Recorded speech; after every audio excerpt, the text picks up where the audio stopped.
Hi welcome back to my channel. ఈరోజు కథ అగ్నిసాక్షి 6వ భాగాన్ని వినేద్దాం. చెప్తా మహి, నీ సంగతి చూస్తూ ఉండు. పక్కన నన్ను పెట్టుకుని తన గురించి వెళ్ళడమే కాక వచ్చి నాకు చెప్తున్నావు కదా. నీకు బాగా బుద్ధొచ్చేలా చేయకపోతే నా పేరు ఉమాయ్ కాదు. వెయిట్ అండ్ సీ శ్రీవారు, ఉమా ఈజ్ బ్యాక్. అయినా నేను ఇవన్నీ అనుకొని ఏం లాభం? ఆయన ముందుకు వెళ్తే అన్నీ గుర్తుకు రావు కదా. ఎక్కడున్నారు ఈయన? ఆయన బాగా సంతోషంగా ఉంటారుగా ఆ ప్రియని కలిసినందుకు. మహేశ్వర్ గారు, కాఫీ ఇక్కడ పెట్టా. ఇదేం దారుణమో ఏమో, చేతి కూడా ఇవ్వకుండా. వెళ్ళి టిఫిన్ లంచ్ ప్రిపేర్ చేయాలిగా. మళ్ళీ సార్ ఆఫీస్కి వెళ్ళాలి. ఒసేయ్ ఉమా, నీ అదృష్టం ఎంత బాగుందో కదా. వంట చేస్తే కనీసం వద్దు అనకుండా ఉన్నాడు. అది చాలు కదా నీకు. ఇలా అన్నా సంతోషపడు అనుకుంటూ ఉంది. టిఫిన్ అన్నీ రెడీ అయ్యాయి. ఇదేంటి ఈయన ఏం చేస్తున్నారు? కనీసం కాఫీ కూడా తాగలేదే. ఏమై ఉంటుందబ్బా? మహేశ్వర్ గారు, ఇదేంటి నిద్రపోతున్నాడా? మహి ఏమైంది? ఏంటి చలికి ఇంతలా వణికిపోతున్నాడు? రాత్రి అంత చలిలో ఉంటే ఇలా కాకుండా ఇంకెలా అవుతుంది?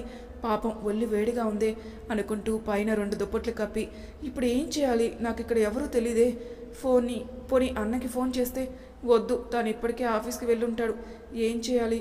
పోనీ పక్కన ఉన్న వాళ్ళని అడిగితే అదే మంచిది. హలో ఆంటీ గారు. నువ్వెవరమ్మా? మేము ఆ ఇంటికి కొత్తగా వచ్చాము. అవునా అమ్మా, నేనే వద్దాము అనుకున్నాను. ఆంటీ, ఇక్కడ హాస్పిటల్ ఏమైనా? అమ్మా, ఇక్కడికి హాస్పిటల్ చాలా దూరం. అవునా? ఆయనకి చలి జ్వరం, తను లేచి వచ్చే పరిస్థితి లేదు, అందుకే. అవునా? ఉండు, నా దగ్గర డాక్టర్ నెంబర్ ఉంది. అవునా? ఒకసారి ఫోన్ చేస్తారా ఆంటీ? ఉండు, చేస్తాను. ఫోన్లు ఇచ్చేయడం లేదమ్మా. అవునా ఆంటీ? సరే, నేనే వెళ్తాను. ఎక్కడ హాస్పిటల్ చెప్తారా? అమ్మాయి, నువ్వు ఇలా 2 కిలోమీటర్ వెళ్ళగానే 4 రోడ్లు వస్తాయి. అక్కడ లెఫ్ట్ తీసుకుని కొద్ది దూరం వెళ్ళగానే ఉంటుంది. సరే ఆంటీ, చాలా థ్యాంక్స్. అలాగే ఇంతకీ నీ పేరు? ఉమా ఆంటీ. అవునా? జాగ్రత్త ఉమా. అలాగే ఆంటీ అంటూ నడుచుకుంటూ, అమ్మో ఏంటి ఇంత దూరం ఉంది? ఇంకా ఆంటీ చెప్పిన 4 రోడ్లు ఇంకా రాలేదే. ఇప్పుడు వచ్చాయి. అదిగో అక్కడే ఉంది హాస్పిటల్, కానీ క్లోజ్ చేసేసి ఉంది. ఏంటి? పక్కన వాళ్ళని అడిగి చూద్దాం. అయ్యో, ఇప్పుడు ఎలా? మహి గారికి చాలా జ్వరంగా ఉంది. నేను ఇప్పుడు ఏం చేయాలి? నాకు చాలా భయంగా ఉంది. డాక్టర్ ఇంటికి వెళ్ళాలి అంటే కూడా ఇక్కడ నుండి చాలా దూరం. నాకేమో చాలా అలసటగా ఉంది, కానీ వెళ్ళాలి, తప్పదు కదా. ఆటోలో డాక్టర్ ఇంటికి వచ్చాను, కానీ ఆయన ఉన్నాడో లేడో. హలో, ఎవరమ్మా నువ్వు? అది డాక్టర్ గారు ఉన్నారు, ఒకసారి పిలవండి. చెప్పమ్మా. సార్, మా హస్బెండ్కి బాగా చలి జ్వరంగా ఉంది, ప్లీజ్ మీరు వస్తారా? ప్లీజ్ డాక్టర్, తను బాగా చలికి వణికిపోతున్నారు, ప్లీజ్. వస్తా, మీరు వెళ్ళండి, నాకు కొద్దిగా పని ఉంది. వద్దు డాక్టర్, నాకు తెలుసు వస్తా అంటారు, మీరు రారు. మీరు వచ్చేలోపు ఆయన అలాగే ఉంటే నాకు చాలా భయంగా ఉంది. మీరు నాతో వస్తేనే నేను వెళ్తాను అన్నది. నువ్వేంటమ్మా ఇలా ఉన్నావు? సరే పద. అలా డాక్టర్ తన బైక్లో, ఉమా ఆటోలో వచ్చారు. డాక్టర్ వచ్చి చూసి 2 ఇంజెక్షన్లు వేసి, చూడమ్మా, గంట తర్వాత ఏమన్నా తినిపించు, ఇవి వేయి, ఇంకా మిగతావి మధ్యాహ్నం రాత్రికి. ఇంకా చలి జ్వరం తగ్గుతుందో లేదో చూసి నాకు ఫోన్ చేయి, సరేనా? అలాగే డాక్టర్ గారు, చాలా చాలా థ్యాంక్స్. కానీ మరీ ఇలా ఇంటి దగ్గర ఉంటారని మళ్ళీ ఎక్కడా చెప్పకు, అందరూ నాలాగా ఉండరు కదా. సారీ డాక్టర్ గారు, అది ఆయన ఇలా చూసి అలా అన్నా, సారీ. పర్వాలేదు. అవును, ఆయనకి తినడానికి ఉప్మా చేశా, ఇప్పుడు అది ఎలా తింటాడు? అవును కదా, వెళ్ళి ఇడ్లీ తీసుకుని వస్తా. ఆంటీ. అమ్మాయి, ఎక్కడికి వెళ్తున్నావు? ఆంటీ, తనకు జ్వరం కదా, అందుకు నేను ఉప్మా చేశా, అందుకే టిఫిన్ తేవడానికని. నీకేమైనా పిచ్చా? మళ్ళీ అంత దూరం వెళ్తావా? పర్వాలేదండి, ఆయన కోసమే కదా, అందుకే నాకు పెద్ద దూరం అనిపించదు, వస్తాను ఆంటీ. మహి గారు లేవండి, టిఫిన్ తినండి. ఉండండి, నేనే తినిపిస్తాను. అదేం వద్దు, నేనే తింటా. అయినా నువ్వేంటి నా బెడ్ పైన? ముందు నా బెడ్ పైన నుండి లేగు. అయ్యో సారీ అండి, చూసుకోలేదు, మీరు తినండి.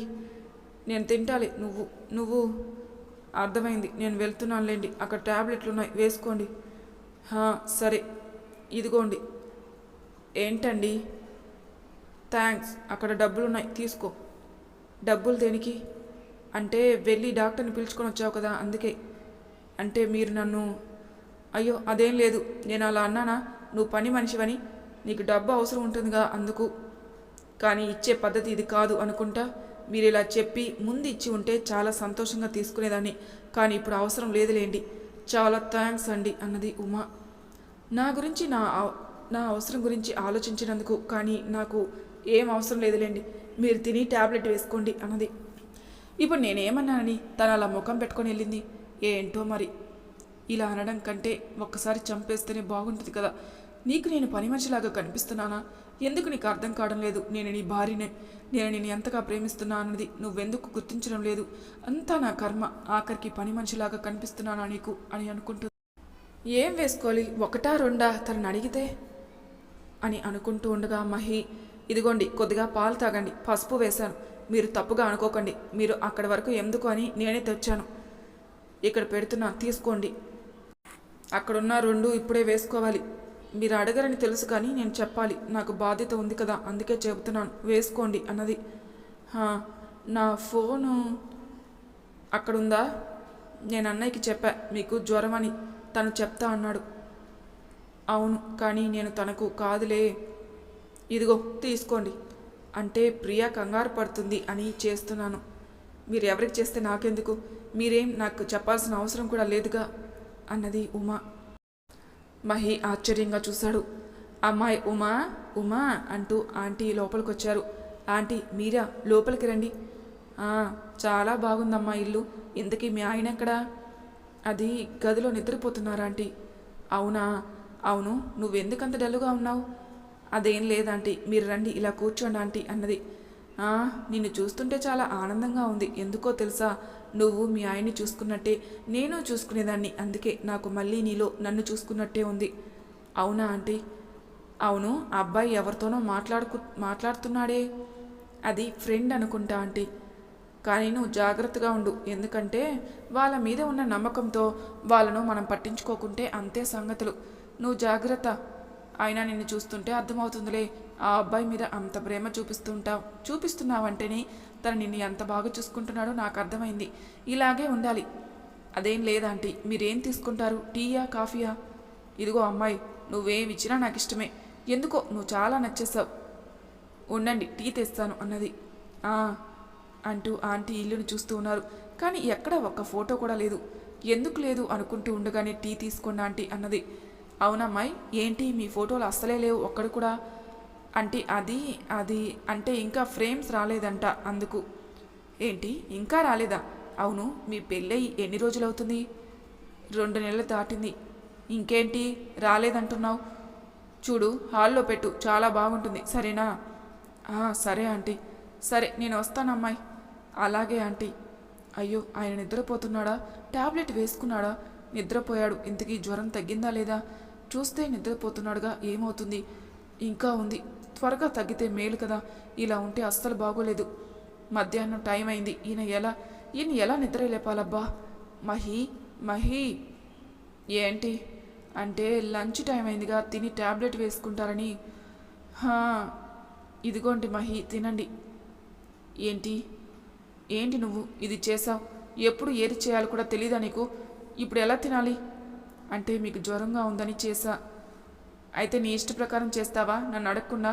నీకు అసలు బుద్ధుంటే ఇలా ఎందుకు చేస్తావు? నీకేం తెలీదు, నువ్వు వేస్ట్ అన్నాడు. మా అమ్మ నిన్ను నాకు అంటగట్టింది. అది ఈ టైంలో ప్రియా ఉంటే ఎంత బాగా చూసుకునేదో, అంతా నా కర్మ అంటున్నాడు. అవును కదా, తెలుసుగా, వెళ్ళి తననే పిలుచుకురండి. ఎప్పుడూ ప్రియా అంత ధైర్యం ఏముంటే తననే చేసుకోవాల్సింది. నేను అడిగాను నన్ను చేసుకోమని. హలో, నేను మీలాగే మా అమ్మా నాన్న కోసమే చేసుకున్నాను. మీరు ఇష్టం లేదని చెప్పినా కూడా మీ పాటికి మీరు ఏది మాట్లాడితే అది వింటూ కూర్చుంటారని అనుకోకండి, అర్థమైందా? మీరు ఇందాక అన్నారే కర్మ అని, మీకు కాదు, మీలాంటి వాళ్ళని చేసుకున్నందుకు నేను బాధపడాలి. మనిషిగా చూడకుండా ఇష్టం వచ్చినట్లు మాట్లాడుతున్నారే, నేను కూడా అలాగే మాట్లాడితే అప్పుడు అర్థమవుతుంది మీకు. మీరు ప్రియా అంటున్నారు, కనీసం మీకు తను ఒక్క ఫోన్ చేసిందా ఎలా ఉన్నావని? కానీ మీకు అవేమీ తెలీదు. కానీ ఎప్పుడూ ప్రియా మీ ప్రియా కాదు, మీరు చలికి ఒరిపోతుంటే వెళ్ళి డాక్టర్ని పిలుచుకొచ్చింది ప్రియా కాదు, మీకోసం మీరు తినడానికి టిఫిన్ తెచ్చింది నేను. అది అర్థమైందా? అవును, నేను ప్రియాలాగా నేను మిమ్మల్ని చూసుకోలేను. ఎందుకో తెలుసా, మీరు తనని ప్రేమిస్తున్నారు, నన్ను ద్వేషిస్తున్నారు. ఇంకా నా గురించి, నా ప్రేమ గురించి ఎలా తెలుస్తుంది మీకు అంటుంది ఉమా. ఏంటి చాలా ఎక్కువ మాట్లాడుతున్నావు? అవును, నేను ఇలాగే మాట్లాడతా. అవునా? నీకు చాలా పొగరు, నాకు తెలిసే. అవును, నాకు పొగరే. ఎందుకంటే నేను మీలాగా ఒకరిని ఒకరితో పోల్చను. అలా పోలిస్తే మీరు చాలా బాధపడాల్సి వస్తుంది. ముందు చేసింది తినండి. దీనికి చాలా పొగరు. చెప్తాను నీ పని. మహీతో అంత సులువు కాదు, నీకు తెలుస్తుంది త్వరలో. అయినా నువ్వు చేసింది నేనెందుకు తినాలి? నేను తినను. ఏంటి? తినండి. నాకు వద్దు. తినండి ప్లీజ్. మీకు ముందుగానే ఆరోగ్యం బాగలేదు. తినండి. నాకేం వద్దు. నువ్వు ఇక్కడి నుండి వెళ్ళు ముందు. మీరు తినండి ప్లీజ్. I'm really sorry. అలా మాట్లాడకుండా ఉండాల్సింది. సారీ చెప్పాగా. ప్లీజ్ ఇప్పుడు తినండి అన్నది. నాకేం వద్దు. సరే, మీకు ఏది ఇష్టమో చెప్పండి, అదే చేస్తాను. కానీ ఇలా మీరు తినకుండా ఉంటే ఎలా? అవునా? ఏం చెప్పినా చేస్తావా? చేస్తాను. అయితే వెళ్ళి క్యారెట్ సూప్ చేసుకొని రాపో. ఏంటి క్యారెట్ సూపా? మీకు క్యారెట్ అంటేనే ఇష్టం లేదుగా? ఇష్టమే, వెళ్ళి చేసుకురాపో. అయ్యో, ఇప్పుడు ఏం చేయాలి? క్యారెట్ కూడా లేవు కదా. వెళ్ళి తీసుకొని రావాలంటే కూడా అక్కడ ఉన్నాయో లేదో మరి. ఒకసారి వెళ్తే బాగుంటుందిగా. అయినా మొదటిసారి అడిగారు కదా, వెళ్తా. సరే, చేసుకొని తెస్తానులేండి. వెళ్ళు. అవి ఇంట్లో లేవని నాకు తెలిసే. కనీసం అంటే నువ్వు చాలా దూరం వెళ్ళాలి, అప్పుడు అర్థమవుతుంది నేనంటే ఏంటో. నాతో అంత ఈజీ కాదు. నన్నే అన్ని మాటలు అంటావా? చెప్తా నీ పని. నువ్వే వెళ్ళిపోయేటట్టు చేయకపోతే అప్పుడు ఎందుకులే ఊరికే శబదాలు చేసుకుని నన్ను నేను అనుకోవడం. ఏదైనా చేసి చూపెట్టాలి కానీ. ఈ మహి ఎప్పుడైనా అంతే, చెప్పాడా చేసి చూపెడతాడు అని అనుకుంటున్నాడు. ఆయన నా మీద కోపంతోనే ఇంత దూరంలో ఇల్లు తీసుకున్నాడు. అసలు నడిచే అలవాటే లేదు. ఏం కావాలన్నా స్కూటీలో లేకపోతే నాన్న వదిలిపెట్టేవాడు. అందుకేనేమో ఇప్పుడు కాళ్ళు చాలా నొప్పులుగా ఉన్నాయి, కానీ వెళ్ళక తప్పదు. అయ్యో, ఇప్పుడు మధ్యాహ్నం కావడం వల్ల అవి లేవనుకుంటా. చూద్దాం కొద్దిగా ముందుకెళ్ళి. అమ్మయ్య, ఉన్నాయి. ఇంకా తొందరగా వెళ్ళాలి. మళ్ళీ ఆయన ట్యాబ్లెట్ వేసుకోవాలి కదా. ఏంటి ప్రియా, పొద్దున్నుండి ఫోన్ చేస్తున్నా అస్సలు రెస్పాన్స్ లేదు, ఏమైంది అన్నాడు మహి. ఏమైంది? ప్రాజెక్ట్ ఎర్రర్స్ అంట. నిన్న నాతో మాట్లాడుతూ చూడకుండానే సెండ్ చేశా. ఇప్పుడు అవి ఎలా క్లియర్ చేయాలో తెలియక ఆలోచిస్తున్నాను అన్నది ప్రియా. అంతే కదా, నాకు సెండ్ చేయి, నేను క్లియర్ చేస్తా. నేనున్నాను కదా నీకు, ఎందుకు టెన్షన్? సరే, పంపిస్తున్నాను. ఇంతకు భోజనం చేశావా అన్నాడు. లేదు, చేయాలి, బాయ్. ఏంటి ప్రియా, నాకు ఫీవర్ అని మెసేజ్ పెట్టా కదా, కానీ ఒక మాట కూడా అడగలేదే. పోనీలే, పాపం టెన్షన్లో ఉంటుంది కదా. ఇదేంట్రా దేవుడా, మరీ ఇంత దూరం ఉంది. పొద్దున్న టెన్షన్లో గమనించలేదు. ఆటోకి వెళ్దామంటే అమ్మ ఇచ్చిన డబ్బు 3000 ఉంది, కానీ ఈరోజు డాక్టర్కి 500 అయిపోయింది. ఇంకా ఉన్నదాన్ని ఖర్చు చేస్తే అవసరం ఉన్నప్పుడు ఆయన అడిగితే ఆయన ఖచ్చితంగా డబ్బు కోసం ఇవన్నీ చేస్తుంది అనుకుంటాడు. నా అకౌంట్లో డబ్బున్నా విత్డ్రా చేస్తే నాన్న ఫోన్కి మెసేజ్ వెళ్తుంది. నాన్న అమ్మకి చెబితే, అమ్మో ఏం ఉమా, అల్లుడు గారిని అడగలేవా, ఇవ్వనన్నాడా అని 1,00,000 ప్రశ్నలు. ఇవన్నీ ఫేస్ చేయడం కంటే నడుచుకుంటూ వెళ్ళడమే ఉత్తమం. మహి గారు, ఇదిగోండి మీ క్యారెట్ సూప్ అని ఇచ్చింది. ఏంటి, ఇది అప్పుడే తెచ్చి చేసేసిందా? మామూలు కాదు దేవుడా, చూడ్డానికి అలా ఉంది అనుకుంటున్నాడు. అవును, నేను మామూలు దాని కాదు దేవుడా, లోపల అనుకున్నవాడిని చెప్పేస్తుంది ఏంటిది. హలో మహి, ఇదిగోండి తాగి ట్యాబ్లెట్ వేసుకోండి, అక్కడ పెట్టేసెళ్ళు అన్నాడు. ప్లీజ్ అండి, ఇప్పటికే లేట్ అయింది, తాగి ట్యాబ్లెట్ వేసుకోండి. నాకు కొద్దిగా పనుంది, నువ్వు వెళ్ళు, అక్కడ పెట్టి. నువ్వుంటే ఎలా తాగుతా అన్నాడు. అసలే మీకు జ్వరం, మళ్ళీ ఎందుకు ఇలాంటివి చేస్తున్నారు? ముందు అవి పక్కన పెట్టి తాగి ట్యాబ్లెట్ వేసుకోండి. నీకు ఒకసారి చెబితే అర్థం కదా. అయినా ఏంటి నువ్వు మాటికి ట్యాబ్లెట్ వేసుకోండి జ్వరం అంటున్నావు అంటే? పాపం, తను నా గురించి ఆలోచిస్తూ ఇంత చేస్తే నేను మాత్రం తను అర్థం చేసుకోకుండా బాధ పెడుతున్నానని నేను అనుకొని నిన్ను భారీగా యాక్సెప్ట్ చేస్తానని నువ్వు ఇదంతా చేస్తున్నావు కదా. ఇందాకే ఎవరో చాలా పెద్ద పెద్ద డైలాగ్స్ కొట్టేళ్లారు, మళ్ళీ ఇప్పుడేమో నా గురించి ఆలోచిస్తున్నట్టు పెద్ద బిల్డప్ ఇస్తున్నావే. మీరు మారు, కుక్కతో ఒక వంకర అంటే ఏమో అనుకున్నా కానీ నాకు ఇప్పుడు బాగా అర్థమైంది మిమ్మల్ని చూస్తే అన్నది ఉమా. ఏంటే నన్ను? అది కాదు, నాకు ఒక డౌట్. ఏంటో అది. నేను ఇలా చేసేవి చేస్తూ మిమ్మల్ని మీరు ఇక్కడే కంట్రోల్ చేసుకోకుండా ఎక్కడ మీ మనసును మార్చుకుంటారని మీ భయం కదా. అందుకే కదా ఎలా చెప్తున్నారు నన్ను వెళ్ళమని. మరి మీరు అంత వీకా? సరేలేండి, నాకెందుకు, తాగితే తాగండి, లేకపోతే లేదు. అయినా నేను వీక్గా ఉండే వాళ్ళతో అస్సలు మాట్లాడను అన్నది. ఆగు, ఎవరే వీకు? నేనా?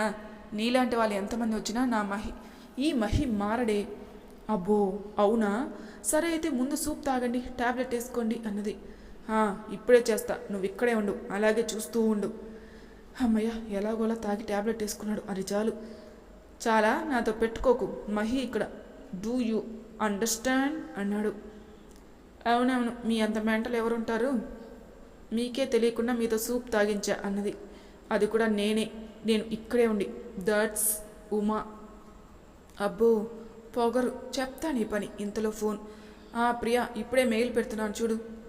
ఇప్పటి వరకు ఆ ప్రియా గురించి ఈయన తన ఆరోగ్యం కూడా పట్టించుకోకుండా వర్క్ చేస్తున్నారు. ముందు ఆ ప్రియాని కట్ చేయాలి, అప్పుడు ఈయన మారుతాడు. హలో, ఏంటి అలా చూస్తున్నావు, వెళ్ళు అన్నాడు.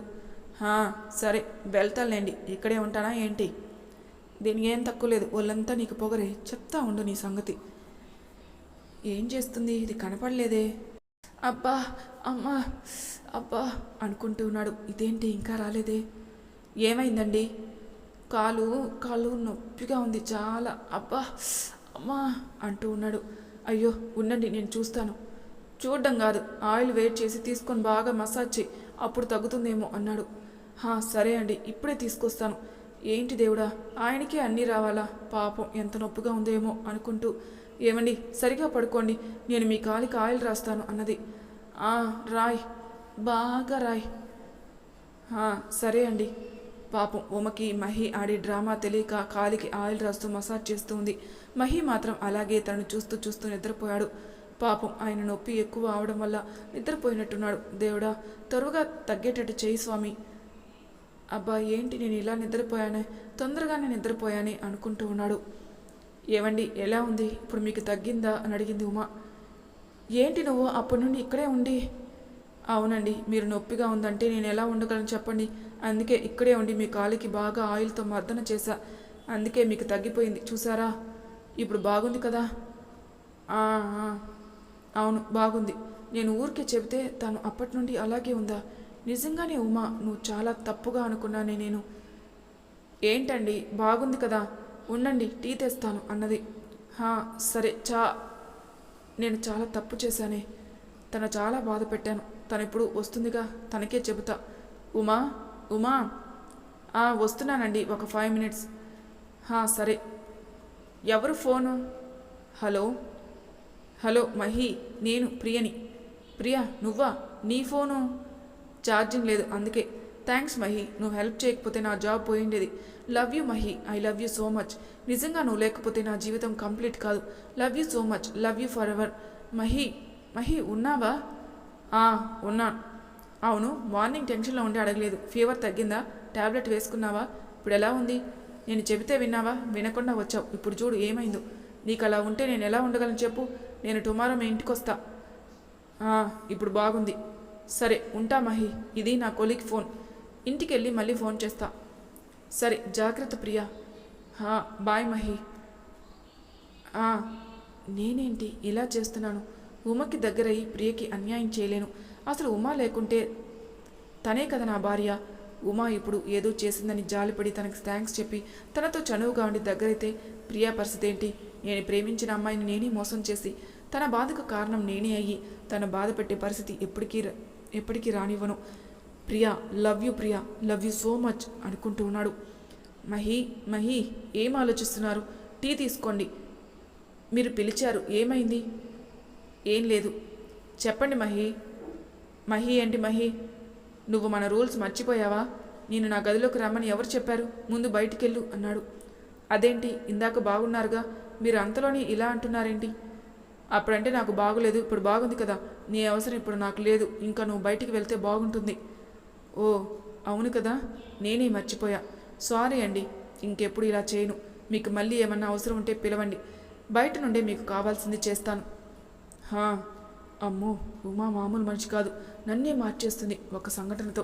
ప్రియా ఫోన్ చేయకపోతే నేను ఉమాతో బాగా మాట్లాడేవాడిని. అది అలాగే కొనసాగుంటే అప్పుడు ప్రియా పరిస్థితి. అమ్మో మహి, కొంచెంలో ప్రమాదం తప్పింది. నీ ధ్యేయం అంతా ఉమ్మని ఇంట్లో నుండి పంపేయడమే, అంతే. ఏంటినా ఒకసారి బాగా మాట్లాడతారు, మరోసారి ఇలా. కానీ నాకు ఒకటి అర్థమైంది, తనకి అవసరం ఉంటే నేను పని చేసి పెట్టాలి అంతే, ఒక పని మనిషిలాగా అనుకుంటూ బాధపడుతుంది ఉమా. మరి తర్వాయి భాగంలో ఏం జరుగుతుందో నెక్స్ట్ ఎపిసోడ్లో తెలుసుకుందాం. అంతవరకు నా ఛానల్ని సబ్స్క్రైబ్ చేయని వాళ్ళు ప్లీజ్ సబ్స్క్రైబ్ చేసుకోండి, లైక్ చేసి షేర్ చేయండి. మీ అభిప్రాయాలు నా కామెంట్ రూపంలో తెలియజేయండి. Thank you for listening.